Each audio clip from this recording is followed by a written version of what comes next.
soledad primera, que van entre el 254 y el 354, que nos habían quedado colgados, ¿sí? Para contextualizarlos, son los versos que están una vez que aparecen las serranas y antes de que se produzca el discurso contra las navegaciones del polémico Serrano. Son esos versos en donde están las descripciones de los objetos que toda esta caravana de personajes que están habitando esta soledad, estos espacios, llevan como ofrenda nupcial, y es la primera vez que se menciona la idea, la posibilidad de que el texto va a dar cuenta de unas bodas pastoriles, pastorales bodas, como lo llama en el verso 266. Bien, vamos a arrancar entonces con eh, los primeros versos, en donde lo que podemos ver es la construcción de un espacio mitológico que los comentaristas dicen que en realidad está muy ligado a la construcción del espacio mitológico que hace Claudiano en el rapto de Proserpina. O sea, el rapto de Proserpina, recuerden que está catalogado como en esa lista de posibilidades de epilios, ¿no? Eh, y por otro lado, también el rapto de Proserpina es un rapto que se produce con un futuro de casamiento. Entonces, también el rapto de Proserpina puede ser incluido dentro de lo que llamamos literatura epitalámica. Digo, esto es como para ver que el texto nos está dando, o le está dando por lo menos al lector que esté capacitado para entenderlo, un guiño acerca de su temática y acerca de lo que va a venir después, ¿no? Y acerca de su hibridez genérica.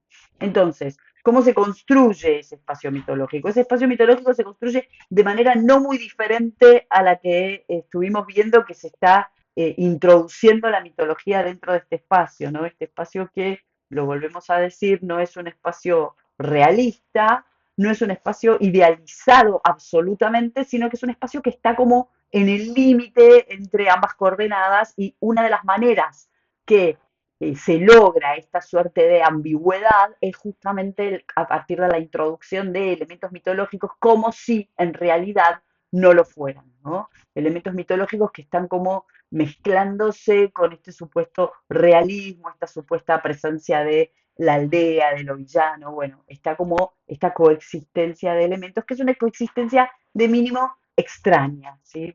Entonces, fíjense que tenemos inmediatamente para arrancar la idea de la encina, ¿sí? Ya habíamos dicho todo lo que esa encina significa como árbol mitológico, como árbol de Júpiter, bueno, todo lo que venimos arrastrando ya tal vez desde la dedicatoria.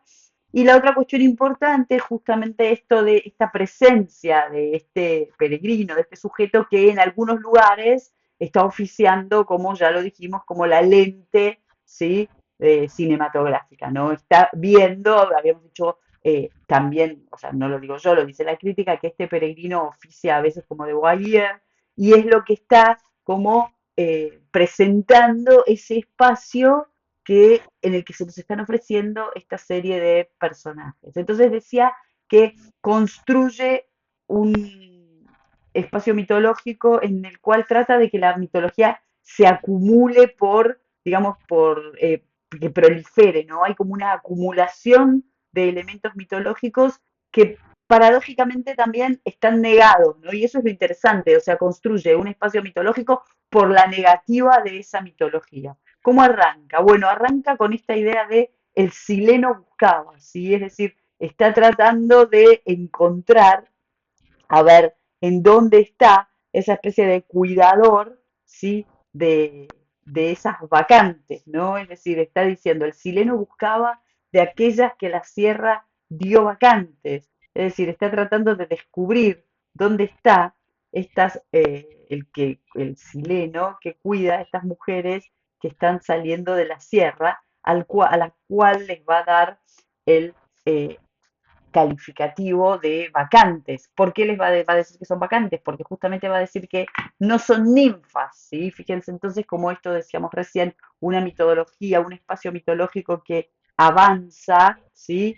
A partir de la negativa, o sea, como no son ninfas, tienen que ser vacantes. ¿Y por qué no son ninfas? Bueno, no son ninfas porque no tienen arco y no tienen aljaba, ¿sí? Fíjense que la imagen esta de la aljaba y del arco es una imagen que está bastante presente en lo que es la poesía de Góngora para describir a sus personajes, ¿sí?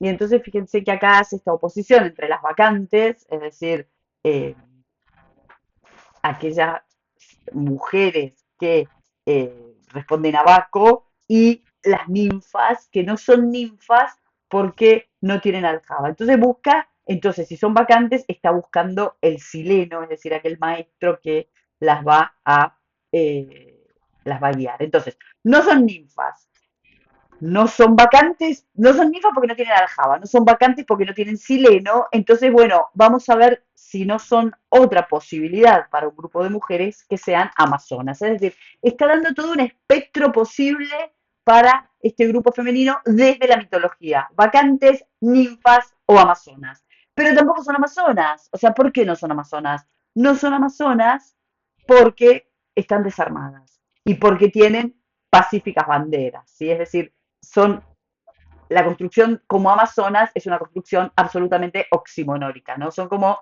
podríamos decir que son pacíficas amazonas, con lo cual es la misma negación que viene para los dos grupos anteriores. Pero ¿qué es lo interesante? Lo interesante es que nombra, ¿sí? Nombra el arroyuelo este que está guiando la narración, lo nombra como el termodonte, ¿sí? Es decir, como el río a la vera del cual a la vera del cual viven las Amazonas, ¿no? Entonces, esto es bien interesante porque arma un espacio mitológico desde el vacío, desde la negativa, pero lo termina armando, ¿no? A partir de las menciones, de las posibilidades y de las contaminaciones con estos elementos mitológicos. O sea, las mujeres no son ni amazonas, ni vacantes, ni ninfas, pero es como si lo fueran. Es decir, hay una especie de operación que hay que hacer para desarmar que lo sean, ¿sí? Y por otro lado, el arroyuelo, que está caracterizado como un arroyuelo, también está mencionado y nombrado como el río mitológico en el cual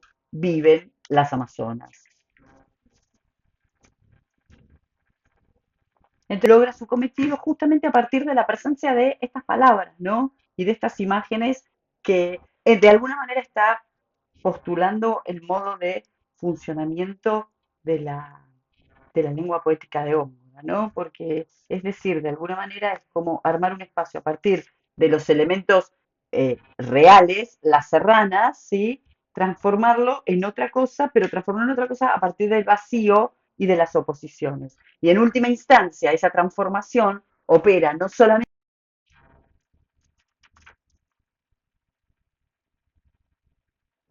en términos de lo que está presente en el texto, sino que también opera en términos de la capacidad que va a tener el lector de descubrir qué es lo que se está diciendo, ya sea por las referencias mitológicas y en un nivel más allá todavía, porque esas referencias mitológicas están aludiendo también a una obra como El rapto de Proserpina de Claudiano, que trae en sí misma todo esto que viene diciendo, pero que por añadidura también trae en sí misma una marca que tiene que ver con la literatura epitalámica. Entonces, todo esto es lo que nos está diciendo a partir de la construcción de este espacio con estos signos mitológicos que encima son signos mitológicos, como les decía recién, negados, signos mitológicos que están construyéndose desde el vacío, ¿no? Entonces, bueno, esto es lo importante de esta especie de introducción al desfile de estas objetos, porque ahora digamos que las las protagonistas van a correrse y van a dejar lugar justamente a los objetos que están siendo llevados